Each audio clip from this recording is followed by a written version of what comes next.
Hi friends, ఈరోజు కాజు బర్ఫీ సింపుల్గా ఎలా తయారు చేసుకోవాలో మీకు నేను నేర్పిస్తా. రండి చూద్దాం. మొదటిగా మనం తీసుకోవాల్సింది కాజు. దీనికోసం కేజీన్నర కాజు తీసుకొని గ్రైండింగ్ చేద్దాం. ఇలా గ్రైండింగ్ చేసుకొని రవ్వలా ఉండకుండా చూసుకోవాలి. పౌడర్లో ఉంటే బాగుంటుంది. కలయి ఒకటి తీసుకొని దాంట్లో లీటర్ వాటర్ వేసుకోవాలండి. కేజీన్నర పందర్ వేసుకోవాలి. మనం జీడిపప్పు కేజీన్నర తీసుకున్నాం కదండి, అందుకే కేజీన్నర పందర్ వేసుకోవాలి.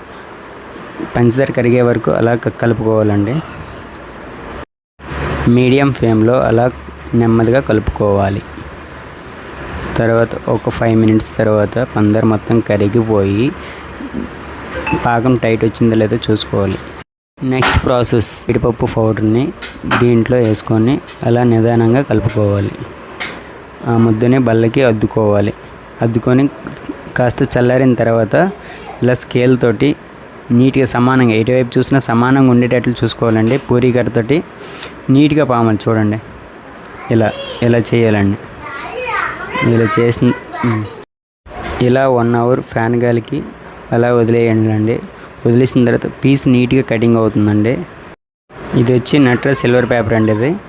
ఇది ఆరోగ్యానికి మంచిదని, పర్వాలేదు, మనం తినేయవచ్చు. స్వీట్స్ మీద దేని మీద అయినా ఉన్నా మీరు భయపడకండి, ఆరోగ్యానికి మంచిదని. ఇది చాలా సింపుల్ ప్రాసెస్ అండి. రెడీ అయిపోయినట్టే కాజు బర్ఫీ. ఇది మీ ఇంట్లో తయారు చేసుకోవడానికి. ఇంకా వేరే ప్రాసెస్ ఉంటుందండి, అది నెక్స్ట్ వీడియోలో మీకు చెప్తాను.